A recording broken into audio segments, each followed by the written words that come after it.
Dang it. For reaction, chapter 2, why did we got that, covered that.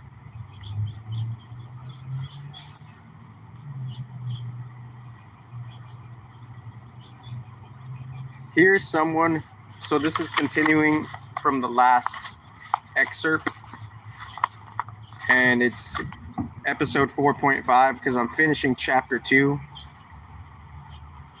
And just to wrap it up and kind of like feel in, obviously like the feeling into it, it's yeah, that's the we have to work through feeling into it too, right? There's like many different process mechanisms. So if there's many different process mechanisms of life, here's someone who believes in what she is doing but doesn't always believe in herself. LT is an inventive publisher, a creative marketer, and a disarming negotiator. She is the one who, on her first attempt at running an animation studio, won an Emmy. She is known for her giving and supportive nature. People feel open with her, and everyone who meets her recognizes her as a special person. Divorced, she is an adoring mother, a loyal friend, a powerful ally. Why do you win? I develop an idea or product that I think is fabulous. Then, because I'm convinced it is terrific, I have no trouble getting other people to agree. I see this as a confirmation of myself. Why do you lose? When I'm not thinking well, when I feel bad about myself, when I don't believe in myself. Achilles heel, my insecurity about my own ideas, if I don't think big enough for them. Desired skills, honing my perceptions of others, strengths, understanding others. This woman deals with people from an unguarded position.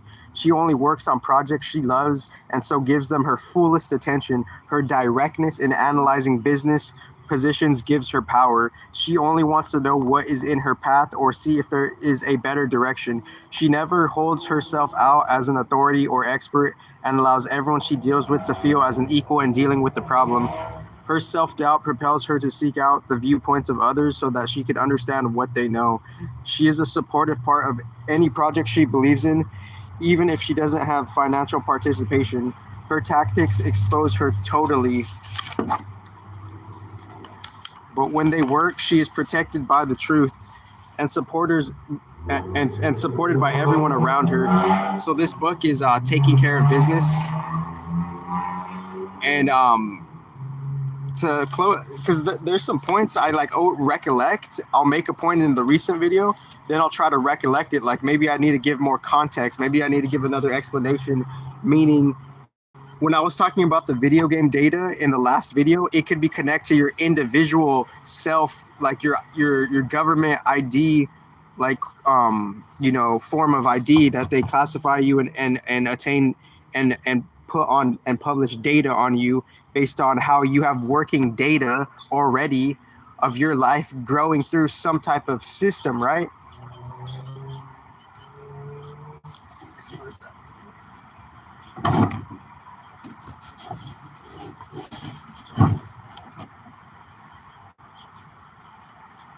So the following case illustrates how believing that you will find a solution gives you power.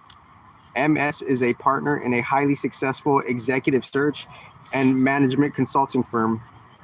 Starting as a housewife seeking financial shelter from a failing marriage, she applied for a clerical position requiring no skills and prepared for the typing test the next day by taking out a book from the library and memorizing the printed keyboard. Noticing her awkwardness, the examiner asked if she had ever used a typewriter before. When she explained how she practiced on the printed keyboard, he hired her on the spot. That's where I left off, exclaiming that if he ever saw a winner, it was she. He was right. In a few years, she became her examiner's supervisor and left the company to form her own personal organization, where she gained respect for her practical understanding of the workings of organizations and the corporate mind, and for acting on her intuition. So somehow she's already has her intuition to the corporate mind, maybe like genetic memory from her family. Her family taught her well. So she has an innate ability to know what the corporate mind is. And she knew how organizations just worked, how like however an organization gets put together and runs properly, she knew that. So why do you win? Because I know how to go in the back door when the obvious solution doesn't work. I keep my goal in mind and convince others of my goal, and I let their obstacles to my goal be their problem. Why do you lose? When I don't believe in myself. Achilles heel, not believing in my position, not going forward with it. That desired skills, a better understanding of world economy, strengths, creative adaptability. And that's awesome that we could just do that, right? This woman offers another example of the importance of believing in oneself. We have to put like the competition sometimes to the side, you know? Sometimes. This woman offers another example of the importance of believing in oneself, and like I'm doing this to like to give myself therapy too, because I'm not perfect either. You know, the things that I say, I'm still working on too, because I have to admit that there is some type of there's just some general competitiveness, right? And like obviously that competitiveness, it goes in different sectors of life, right? But there is a part where we like there is a part of the family life where the competition has to subside, right? Like we all have to like the competition has to subside. We all have to like restart, you know? We have to like retake care of ourselves. This woman offers another example of the importance of believing in oneself and of how fragile the balance can be between belief and doubt. She sees forward movement as her object and looks for outside directives when she feels uncertain. Her desire to understand world economy to help her make decisions is a reflection of this lingering self-doubt. See, things are lingering, you know, This woman offers another example of the importance of believing in oneself and of how fragile the balance could be between belief and doubt. She sees forward movement as her object and looks from outside directives when she feels uncertain. Her desire to understand world economy to help her make decisions is a reflection of this lingering self-doubt. She needs to remember that trusting her intuition and judgment are the strengths that got her where she is, while doubting paralyzes her. So it's like the Matrix could paralyze us without us even knowing. That's the tricks of the Matrix. Like for some reason there's an artificial standstill, like we got you type of shit. Like the system, the surface level mechanisms of the Matrix system. Like, you know, they're trying to subdue like crazy people generally. Like out there, they're trying to subdue people, or they're trying to just take care of people, right? So there's different types of taking care of things. There's different things you have to take care of.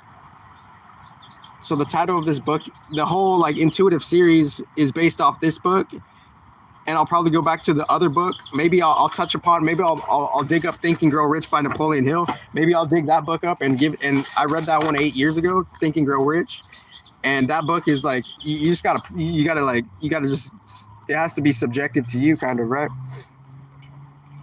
So intuition is fleeting. This case reminds us that you have to play your hunches as they are or not at all. Double H is the founder and president of a rapidly growing suburban bank with a dozen local branches. Highly innovative and caring, he takes personal responsibility for most of his loans, conducting many pre-loan investigations himself, while he is a master at figuring out a profit and loss projection and establishing budgets. His greatest skill is in analyzing the character of the people with whom he does business. Trusting his judgment, he gives people opportunities that their balance sheets might not support. Other bankers study trends. He studies character. A loving husband. He is the father of 7 children. Why do you win? Preparation and intuition. Experience in dealing with people. So being ready for, like, kind of like preparing your mind to know in the work field, there's going to be many different types of characters and people. And obviously basic spiritual teachings, they teach you to how to tolerate. And I'm not trying to be condescending, but you're going to need that toleration to like kind of just like see the people that are out of pocket, right? Because inevitably there's like out of pocket people within the fallen system, right? Trusting his judgment, he gives people opportunities that, okay, I read that. Why do you lose? When I second guess myself and allow me to talk myself into different actions. When my first blush reaction gets colored by second party dialogue. Achilles heel. Loyalty interferes with my judgment and causes a lack of objectivity. Desired skills. A real quality grasp of personnel, people, motivation, strengths, financial analysis. Clarity and objectivity are this banker's tools, but compassion is his guide. In meeting him, one is struck with the force of his interpersonal intuitiveness, that he considers his ability to read people his strength and his inability to read them his weakness, explains his desire for a better grasp of human dynamics. One thing is clear, he recognizes that doubting intuition, the inner voice that brings immediate reaction, is hazardous. This banker is also able and willing to correct his intuitive judgments by using his power. While loyalty may be his Achilles heel, he compensates for it by setting limits and acting forcefully when those limits are breached. And is the sound okay? This is the profile of a top manager of people with great ability to recognize and respond to others' needs. JT is a senior broadcasting executive who ran a national radio network, and then, because he wanted more contact with people, relinquished the presidency to run his own station. A beloved employer. He gives the impression that he has time for every problem and wants to help and is on your side. He is happily married. Why do you win? Because I'm interested in people and their support. I found that the way to the top is through concerted effort of the people around you. So for some reason, I repeated some pages. So maybe, okay. So maybe I'll skip a page just to kind of conclude. I'm just concluding the last episode pretty much. So I'll like, damn.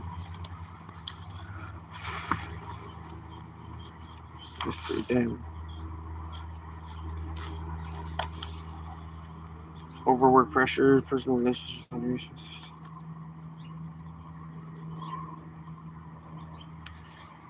Okay, oh, I was over. So pretty much.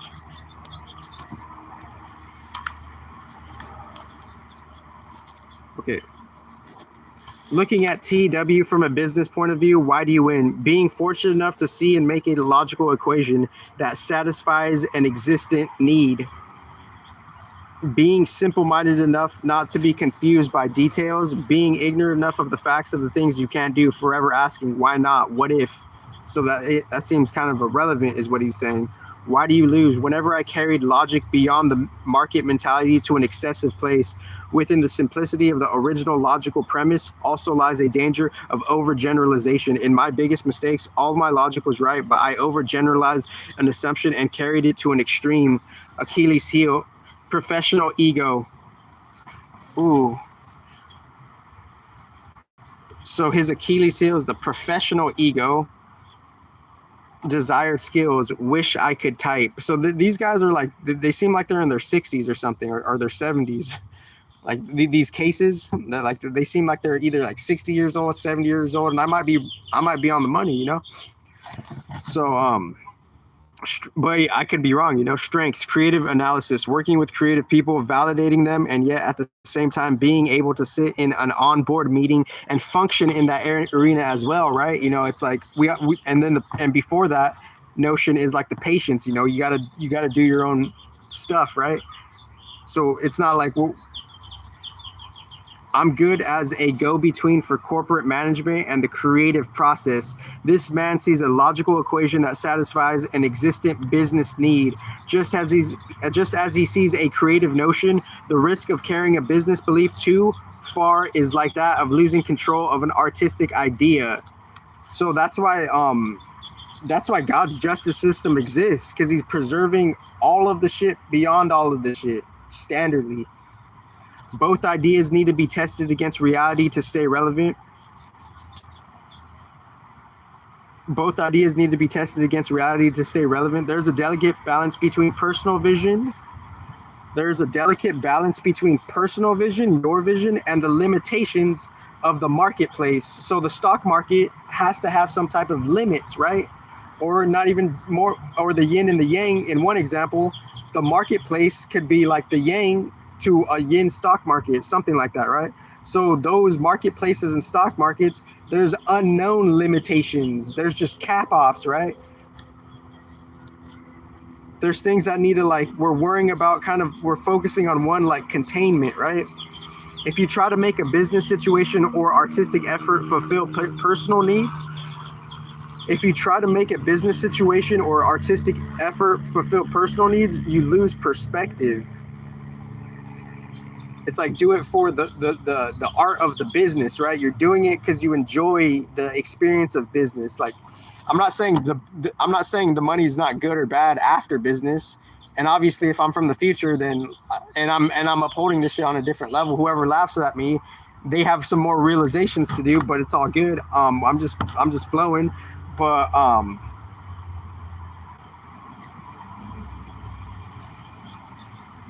But even like the wise rich people are even saying, like, there's other things that are just as valuable that are quote unquote free, right? So if you try to make a business situation, you lose perspective. For when you relinquish control of your personal feelings, what seems right emotionally may have nothing to do with what could work for the general public. Confidence and overconfidence preoccupy this real estate developer and entrepreneur. ML is a deal maker whose strength is defining areas of mutual interest between parties and linking them together.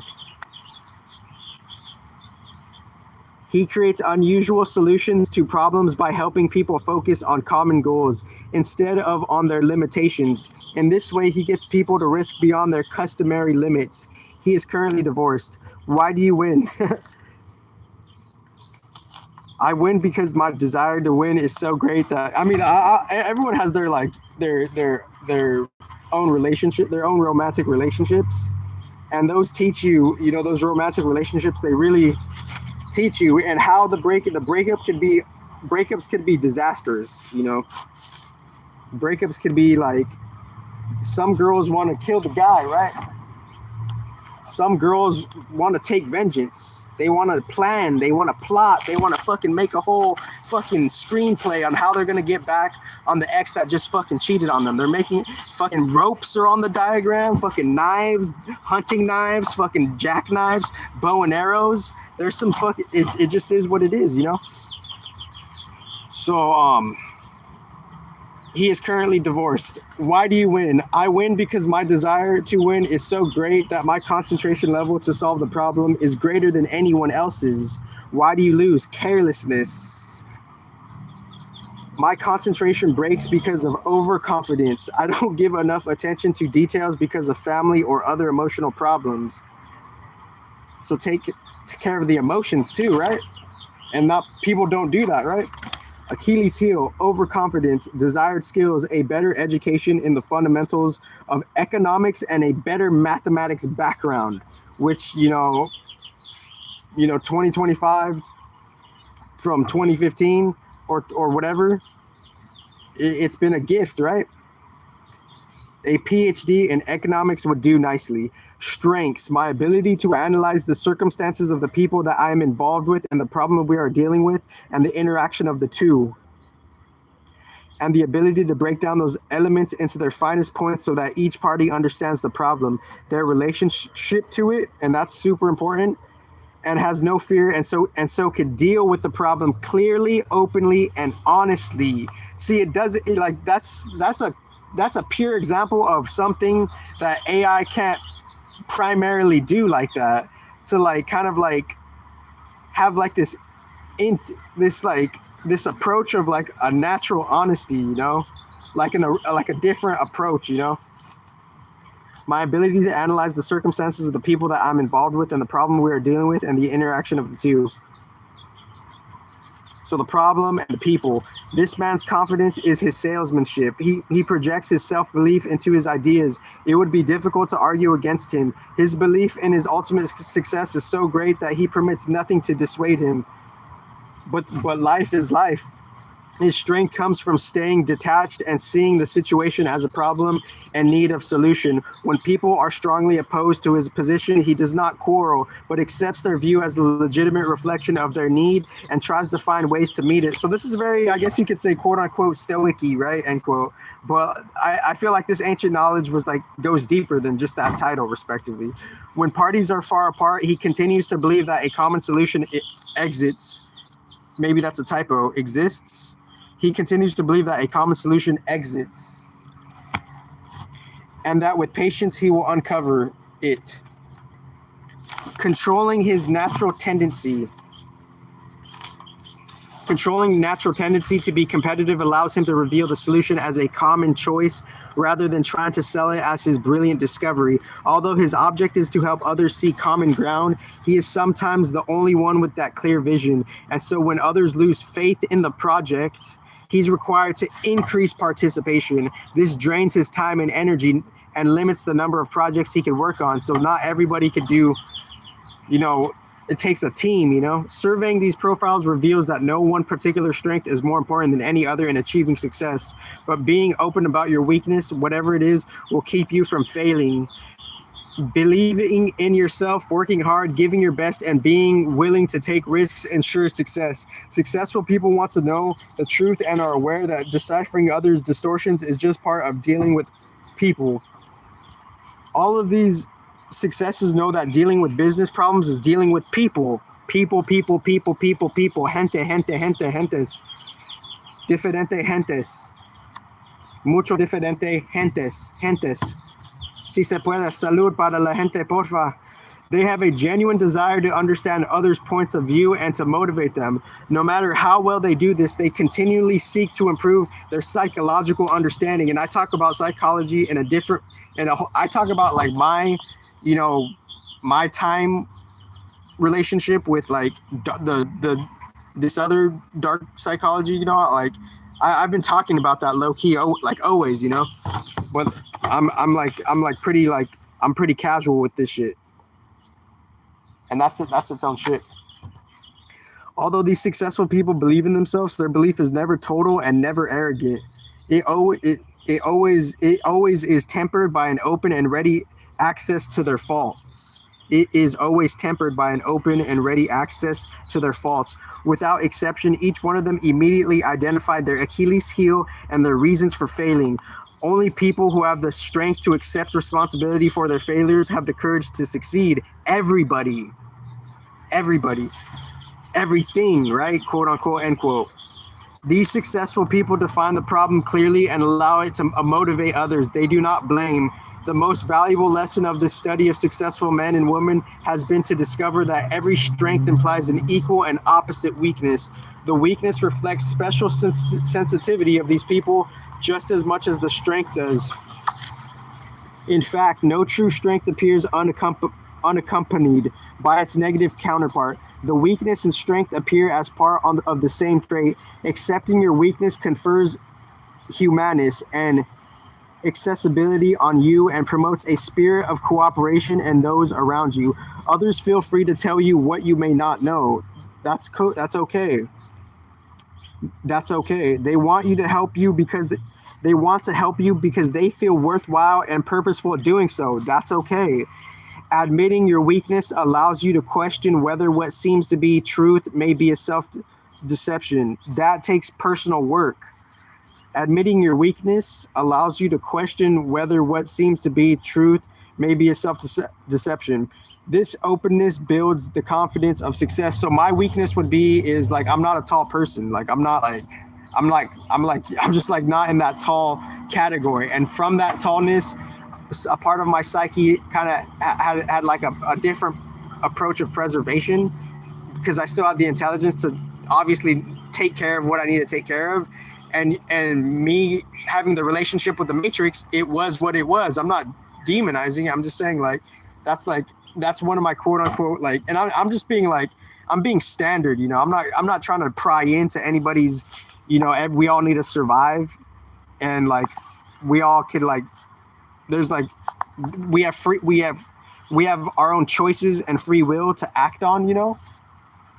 So that's where the unique accountability, responsibility comes in. You have a unique choice to do something, right? It's your choice to think that thought. It's your choice to be toxic. It's your choice to let that evil eye inside you because someone else evil eyed you. You got a bunch of evil eyes that you're associating with evil eye embodiment. And now that evil eye embodiment, they're looking at you. You're getting their genetic habits and their traits and their patterns of how they are. And now you are the evil eye, right? You are the evil eye because you're choosing to be the evil eye. You're choosing to participate with that psychological karma. So how do you protect yourself from the evil eye? You recognize other people's evil eye shadows and you don't let their evil eye shadow influence behavior, influence you, and you protect yourself however your intelligence could do so. So if someone asks me that question, how do you protect yourself from evil eyes? I just told you, there's choices that it's what we're thinking, it's what we're acting on. It's like the little things that we're doing and how the evil eye could come creep or come out, because the evil eye is always going to be motherfucking there. And everyone, could like, so there's like a yin and yang to the evil eye. It's like, we have the susceptibility to cast an evil eye or just to be an evil eye, right? And being an evil eye, it's not necessarily bad, but we don't have to enact and be like that double,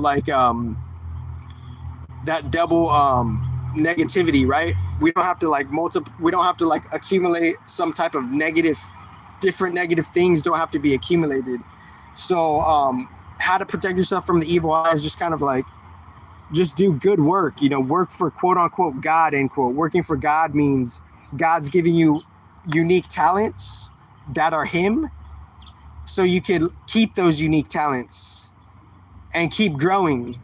And then obviously redefine the words, because the etymology is like people will just start thinking random ass shit. Like, what is this guy talking about? Like that type of shit, that type of like, God could read your mind shit.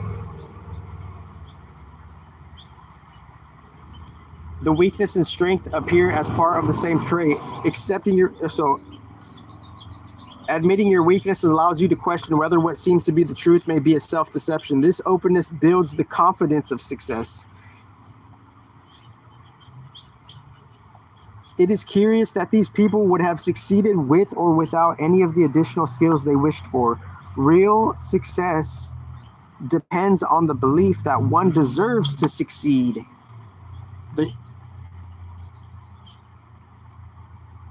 And that's on some deep ass shit right there. That was deep for me. That one was deep for me.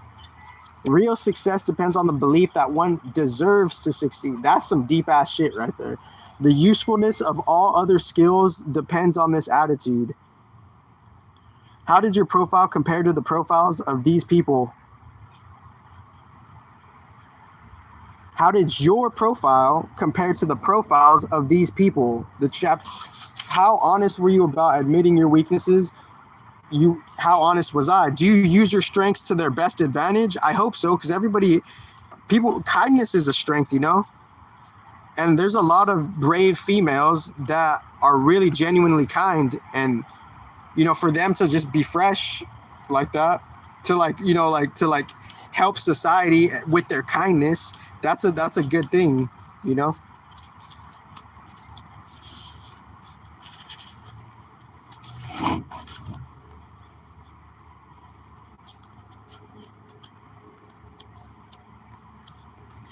It's chapter 2, your personal profile.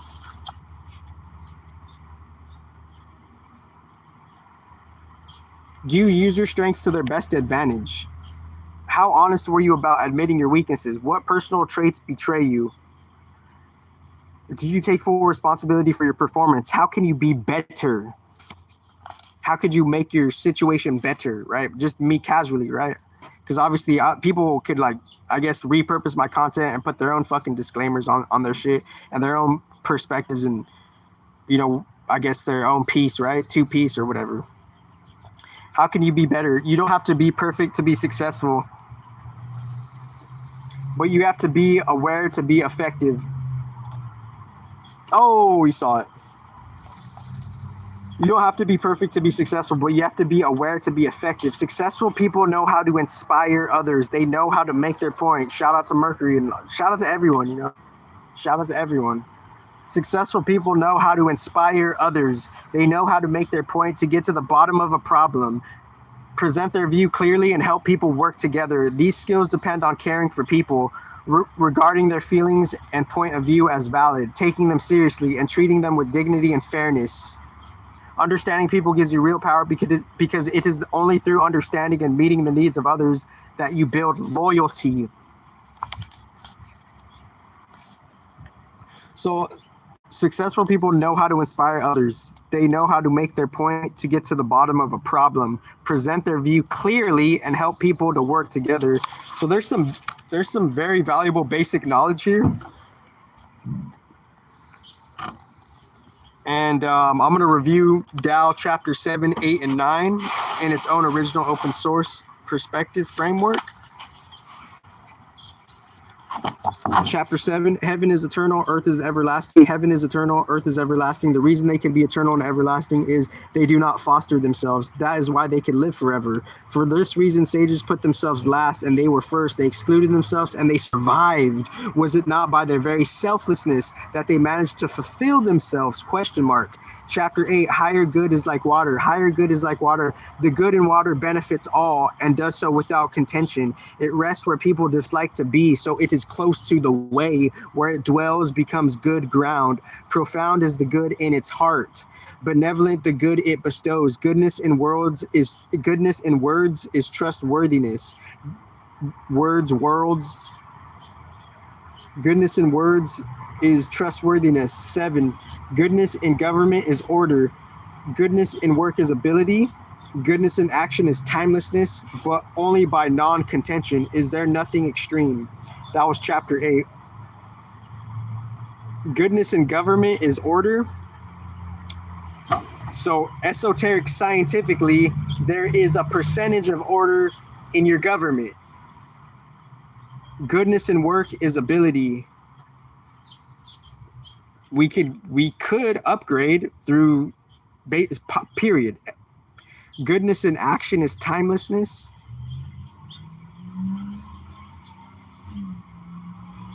Just like that's the quote unquote ultra instinct, right? End quote. But only by non-contention is there nothing extreme. So I got to look up the word non-contention. And chapter 9, to keep on filling is not as good as stopping. Calculated sharpness cannot be kept for long. Though gold and jewels fill their houses, no one could keep them.